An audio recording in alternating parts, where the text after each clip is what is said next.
तो भाई ये तो पढ़ लिया था अपन ने कि स्टॉक मार्केट होता क्या है, कहाँ लिस्ट होती है, क्यों कंपनी इसको खरीदना बेचना, ट्रेडिंग क्या होती है, कैसे उसे एनालिसिस करना है। पर अब खरीदे कैसे, ये भी तो जरूरी होती है ना भाई, खरीदे कहाँ पे। तो उसके लिए देखो होता है डीमेट अकाउंट। आप सबने सुना भी होगा नाम, नहीं भी सुना है तो मैं चलो बता देता हूँ। जैसे बैंक अकाउंट होता है पैसे खरीदने, पैसे डिपॉजिट और विड्रॉ करने के लिए, वैसे ही स्टॉक्स को खरीदने और बेचने के लिए अपने को चाहिए होता है डीमैट अकाउंट।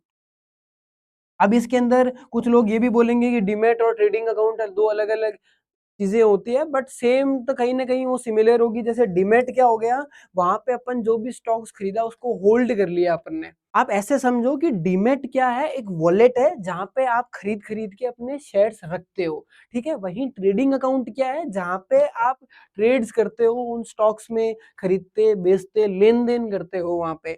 तो अभी मैं आपको बताता हूँ कि ये अकाउंट ओपन कैसे होता है। मैं कुछ इंटरेस्टिंग फैक्ट बता देता हूँ आपको। डीमैट अकाउंट होता है वो आपके बैंक अकाउंट से भी सेफ होता है। कैसे, आप देखोगे जिसका डीमैट अकाउंट होता है, जिसका पैन लगता है, उसका आधार लगता है, उसी का अकाउंट लगता है, आधार वेरिफिकेशन भी होता है।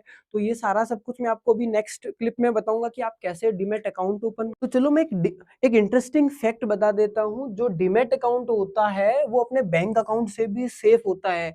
इसके अंदर जैसे आपने कोई शेयर खरीदा और वो डाल दिया, तो अब जिस अकाउंट होल्डर का है, जिसने खरीदा, वो उसी के अकाउंट में वापस बेचोगे तब आओगे। आपने कभी ऐसा नहीं सुना होगा कि डीमैट अकाउंट के इस डीमैट के शेयर्स थे वो अगले दूसरे डीमैट अकाउंट में ट्रांसफर हो गए ऑटोमेटिक, या हैक कर लिया किसी ने। लेकिन बैंक्स में आप देखते हो बैंक अकाउंट हैक होते रहते हैं। तो डीमैट अकाउंट बहुत सेफ है। इसके अंदर आपका आधार कार्ड, पैन कार्ड, पूरा वेरिफिकेशन होता है। जैसे मैंने आपको बताया डीमैट अकाउंट वो होता है जहाँ पे स्टॉक्स खरीदते हैं और बेचते हैं, बैंक अकाउंट की तरह होता है।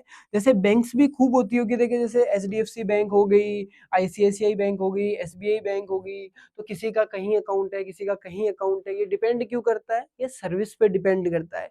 तो वैसे भी ब्रोकर डीमैट्स भी होते हैं, जैसे कोटक का डीमैट अकाउंट होता है, एंजल आपने सुना होगा, वैसे ही आपने फायर्ड सुना होगा, जीरोदा सुना होगा। तो ये बहुत टाइप के डीमैट होते हैं, ब्रोकर्स होते हैं एक्चुअली, जहाँ पे अपन डीमैट अकाउंट अपन अपना बनाते हैं।